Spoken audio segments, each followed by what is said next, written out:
भारतीय नागरिक होने के कारण देश प्रदेश में सभी नागरिकों को देश की सभी मूलभूत आवश्यकताओं पर अधिकार होना एक सामान्य अधिकार में आता है, जबकि अभी भी कुछ देश में ऐसे नागरिक हैं जिन्हें रहने और शिक्षित जीवन व्यतीत करने के लिए सरकार द्वारा दी जा रही मूल सुविधाओं से वंचित रहना पड़ रहा, जो कि बदलते मौसम की मार झेलते हुए जीवन की कठिन दिनों में गुजर बसर करना पड़ रहा। सरकार द्वारा चलाई जा रही घर कॉलोनी जैसी सुविधाएं आज भी नहीं पहुंच पा रही। ऐसा ही एक नज़ारा हम आपको दिखाने जा रहे हैं, जो कि फतेहपुर जनपद खागा नगर के नौबस्ता रोड मुक्तिधाम से पहले तिरपाल की झोपड़ी बनाकर लगभग 15 ऐसे परिवार हैं जो लोहे के औजारों को बनाकर किसानों को देते हैं और जो रुपए उससे मिलते हैं उसी से घर परिवार का पालन पोषण करते हैं।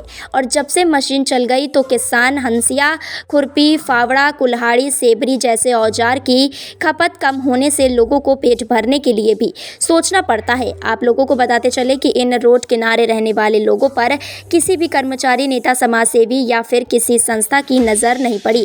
लेकिन आज तो गजब हो गया कि राष्ट्रीय स्वयंसेवक संघ की सेवा विभाग टीम द्वारा इन फुटपाथ पर निवास करने वाले लोगों से पूछताछ कर पूरी जानकारी लिया और देखा कि जिन बच्चों के हाथों में कलम होना चाहिए वह बच्चियां बर्तन और चूल्हा का काम कर रही हैं, जिनके कंधों पर किताबों का बैग होना चाहिए वह हथौड़ा भांज रहे हैं। और आपको बता दें कि राष्ट्रीय स्वयंसेवक संघ के सेवा विभाग की टीम ने पहले जायजा लिया और बच्चों को टॉफ़ी खिलाकर पढ़ने लिखने की बात शुरू किया तो लोगों ने बताया कि हम लोगों के बच्चों को नाम लिखने से मना कर रहे हैं अध्यापक।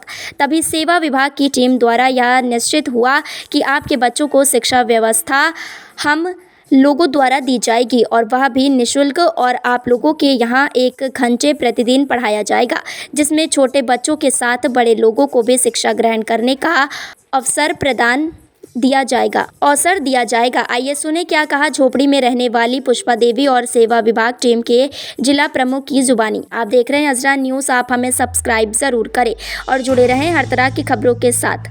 खागा से संजय पटेल की खबर, अजरा न्यूज़ फतेहपुर। तो क्या नाम है? आप किस बिरादरी से बिलोंग करते हैं? हम लोग गाड़िया लोहार। अच्छा, काम क्या करते हैं? लोहे का काम। और कोई व्यवसाय? और कुछ नहीं, हमारे पास यही लोहा दिन भर घूमते हैं, शाम को वही बनाते खाते हैं, सुबह फिर बेचने निकल जाते हैं। आप लोगों को और कोई सरकारी सुविधा? यही अपने यही एसडीएम भैया ने यहीं पे रहने के लिए व्यवस्था कर दी है। अच्छा, पहले हम लोग बाईपास में रहते थे, हाँ। इसी तरह रोड किनारे, अब यहाँ सुविधा कर दी, नल है, लाइट लगवा दी, सब कुछ। यहाँ और किसी तरह की कोई अव्यवस्था आप लोगों को दिक्कत? कोई दिक्कत नहीं है हमको, यहाँ हम बड़ी खुशी हैं। वहाँ से तो यहाँ ठीक है, हमारे लड़के भी बचत में हैं, हम भी। अच्छा, जैसे बच्चे हैं ये पढ़ने जाते हैं? नहीं जा रहे हैं सर, हमारे लड़कों का नाम नहीं लिखा जा रहा, कह रहे हैं तुम्हारे लिए कोई सुविधा ही नहीं है। क्या आप लोगों को आधार कार्ड नहीं बना? है आधार कार्ड, खाली आधार कार्ड है, ना आय बन रही है, ना राशन कार्ड बन रहा है हम लोगों का। अच्छा, जैसे कि वहाँ से यहाँ आ गए हैं तो आप लोगों का यहाँ व्यवसाय कैसे चल रहा है? यहाँ सही है, धंधा नहीं चलता हम लोगों का। अच्छा, यहाँ अच्छा। एक टाइम खाना बनता है, एक टाइम नहीं बनता है हमारा। तो पड़े हैं जबरदस्ती रह रहे हैं। आप लोगों का राशन मिलता है? नहीं मिलता है राशन, जब राशन कार्ड नहीं तो राशन कहाँ से मिलेगा? सरकार बनवाई नहीं रही हमारा। देख रहे हैं कि यहाँ जो है झोपड़ियों का आप निरीक्षण कर रहे हैं, आपके मन में ऐसा क्या जागृति हुआ कि यहाँ आप जो है इन लोगों की भावनाओं से? देखिए संजय जी, आप बहुत सम्मानित पत्रकार हैं। मैं देखता हूँ कि आप भी ऐसे अवसर खोजते रहते हैं कि कहाँ से समाज सेवा की जाए।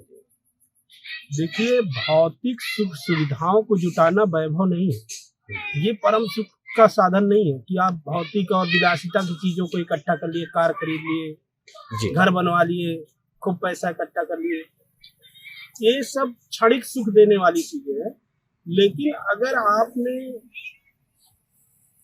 किसी, चाहे अपने भाई हैं, वो भी मनुष्य है, साथ में रह करके मिल करके किसी को खुश कर दिया तो उससे जो संतोष मिलता है, उससे जो ऊर्जा मिलती है आपको, असली सुख और असली वैभव उसका है। जैसे कि सेवा यहाँ का, और सबसे अच्छा माध्यम है सेवा का कार्य। जी। आप ऐसे साधन खोजिए जिससे आप किसी की सेवा कर सके। सेवा दो तरीके की होती है। एक सेवा ये होती है कि आपने व्यवस्था कर दिया, भोजन दे दिया, कपड़ा दे दिया, हाँ, भंडारा कर दिया। लेकिन संजय भाई, एक सेवा ये है निर्माण की सेवा। जी। अगर आप किसी व्यक्ति के अंदर कुछ निर्माण कर देते हैं कि वो स्वावलंबी हो जाए, अगर कोई अशिक्षित है उसे शिक्षा दे रहे हैं, तो आपने अच्छा, ऐसी सेवा करने के लिए आपको धन की आवश्यकता नहीं है, आपको धन नहीं खर्च करना होता। जी जी, इसमें समय की आवश्यकता। ऐसी सेवा के लिए आपके अंदर भाव होने चाहिए, भाव, समय होना चाहिए। और वो भाव आप अगर देखिए, हमारे समाज में जो अपराध बढ़ रहा है ना, विद्यालय की छुट्टी होती है, विद्यालय की बाउंड्री के पीछे बच्चे जो है गलत तरीके का व्यसन में लीन रहते हैं, और हमारे समाज के बुजुर्ग लोग उसको अनदेखी करके निकल जाते हैं। जी।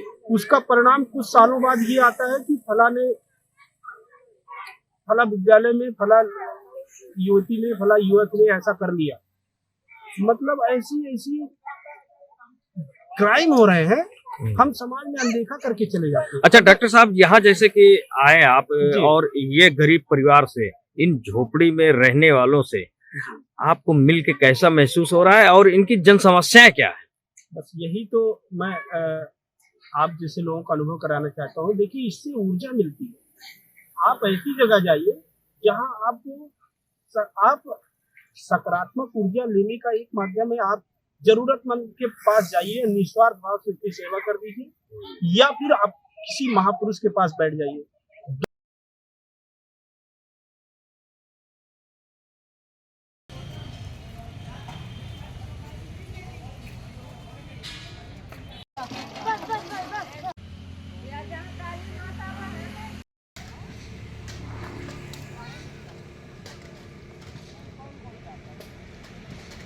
प्रतिदिन आपके बच्चों को 1 घंटा पढ़ाने के लिए कोई न कोई लगभग यहाँ 50-60 लोग तो, हाँ, 50-60 बच्चों सहित। पानी वानी आप बच्चे, हम जमीन में भी बैठ के पढ़ा देंगे बच्चे। नहीं, आपको ROS नी है ना, रोशनी ना, N। अपने भारत के मुख्यमंत्री कौन है? प्रधानमंत्री